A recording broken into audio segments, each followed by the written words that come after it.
कभी सोचा है कि किसी बच्चे की प्रोग्रेस रिपोर्ट आखिर बनती कैसे है? ये सिर्फ कोई नंबरों और ग्रेड्स वाला कागज का टुकड़ा नहीं है, बल्कि ये तो एक बच्चे के पूरे साल की कहानी है, जो न जाने कितने छोटे छोटे अनगिनत पलों को जोड़कर बुनी जाती है। मैं एक बहुत ही क्रिएटिव लड़का हूँ और मेरे पास बहुत सारे आइडियाज हैं। ये शब्द हैं एक असली बच्चे डैनियल के। ये लाइन हमें याद दिलाती है कि हर रिपोर्ट कार्ड के पीछे एक जीती जागती अनोखी शख्सियत होती है। लेकिन सवाल ये है कि इस क्रिएटिविटी को कोई नापता कैसे है? मतलब कोई टीचर दोस्ती जैसे पलों को या फिर क्रिएटिविटी के किसी लम्हे को रिकॉर्ड कैसे करता है? इन चीज़ों को ग्रेड्स में तो नहीं तौला जा सकता है ना। तो चलिए आज इसी के पीछे की कहानी को समझते हैं।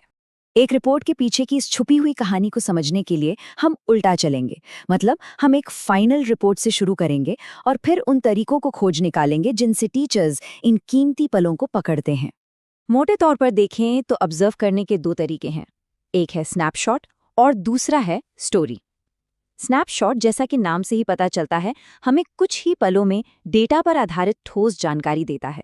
वहीं स्टोरी हमें एक बच्चे की दुनिया की एक गहरी कहानी जैसी तस्वीर दिखाती है। तो चलिए सबसे पहले स्नैपशॉट वाली दुनिया में गोता लगाते हैं और देखते हैं कि ये डेटा और गिनती किसी बच्चे की कहानी का एक हिस्सा कैसे बताते हैं। ये जो आप देख रहे हैं इसे कहते हैं फ्रीक्वेंसी काउंट। मतलब कोई खास बिहेवियर कितनी बार हो रहा है, बस उसकी गिनती। यहाँ पर टीचर गुस्से को ट्रैक कर रहे हैं। इससे उन्हें ये समझने में मदद मिलती है कि क्या कोई पैटर्न बन रहा है और क्या उन्हें किसी तरह से दखल देने की जरूरत है।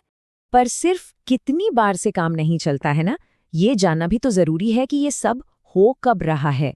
और यहीं पर वो तरीके काम आते हैं जो समय पर आधारित होते हैं, और इसके लिए इस्तेमाल होता है टाइम सैंपल मेथड।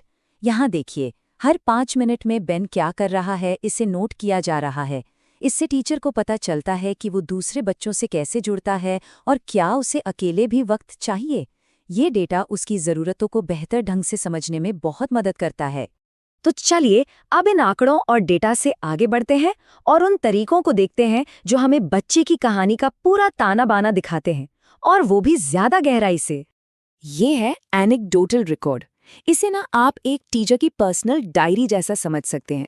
इसमें वो दिन की किसी खास घटना को छोटे में लिख लेते हैं ताकि वो खास पल हमेशा के लिए याद रह जाए। और ये देखिए, ये है एक सोशियोग्राम, मतलब दोस्ती का नक्शा। ये हमें साफ साफ दिखाता है कि कौन किसके साथ ज्यादा समय बिताता है। और याद है, डैनियल की रिपोर्ट में लिखा था कि उसके 4 खास दोस्त हैं। ये नक्शा उसी बात को पक्का करता है। ये सिर्फ एक राय नहीं, बल्कि एक विजुअल सबूत है। अब ये देखिए, वर्क सैंपल्स। बच्चे की बनाई हुई कोई पेंटिंग सिर्फ एक चित्र नहीं होती, वो तो उसकी कल्पना की, उसकी भावनाओं की और उसके डेवलपमेंट की एक खिड़की है। हर रंग, हर लकीर एक कहानी कह रही होती है। और सोचिए, जब डैनियल खुद अपनी रिपोर्ट में कहता है कि उसे तस्वीरें बनाना बहुत पसंद है, तो ये जो वर्क सैंपल्स हैं, ये उसकी बात को और भी मजबूत और सच्चा बना देते हैं, है ना? तो क्या हो अगर हम डेटा वाली स्नैपशॉट और भावनाओं वाली स्टोरी को एक साथ मिला दें? यहीं एंट्री होती है लर्निंग स्टोरी की। ये ऑब्जर्व करने का एक बहुत ही पावरफुल और बहुत अलग तरीका है। देखिए, एक लर्निंग स्टोरी सिर्फ ये नहीं बताती कि क्या हुआ, बल्कि वो टीचर की नज़रों से बच्चे की ताकत और उसकी काबिलियत पर रोशनी डालती है। इसका मकसद कमियां ढूंढना है ही नहीं, बल्कि खूबियों को पहचानना और उन्हें और बेहतर बनाना है। सबसे बड़ा फर्क जो है ना, वो है नजरिए का। जहां दूसरे रिकॉर्ड्स कभी कभी काफी क्लिनिकल लगते हैं, वहीं एक लर्निंग स्टोरी बच्चे की दुनिया में एक बहुत ही दोस्ताना और पॉजिटिव तरीके से झांकने का मौका देती है। और इसका स्ट्रक्चर भी बड़ा सीधा सा है। पहला, क्या हुआ, उसकी कहानी। दूसरा, इसका मतलब क्या है, मतलब बच्चे ने क्या सीखा। और तीसरा, अब आगे क्या हो सकता है। ये एक तरह से बच्चे के सीखने की यात्रा का रोड मैप है।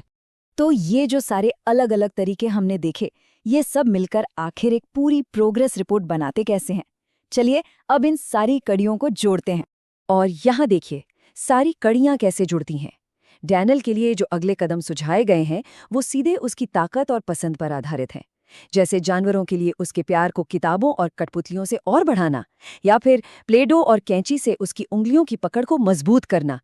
हर एक सुझाव के पीछे एक सोचा समझा ऑब्जर्वेशन है। तो एक रिपोर्ट किसी सफर का अंत नहीं है, बल्कि ये तो एक नई शुरुआत का रोड मैप है। ये हमें दिखाता है कि बच्चे के सीखने की यात्रा में अगला कदम कहाँ रखना है। ये हमें सोचने पर मजबूर करता है। हमारे आसपास सीखने के ऐसे कौन से छोटे छोटे पल हो रहे हैं जो एक बड़ी कहानी का हिस्सा बनने का इंतजार कर रहे हैं।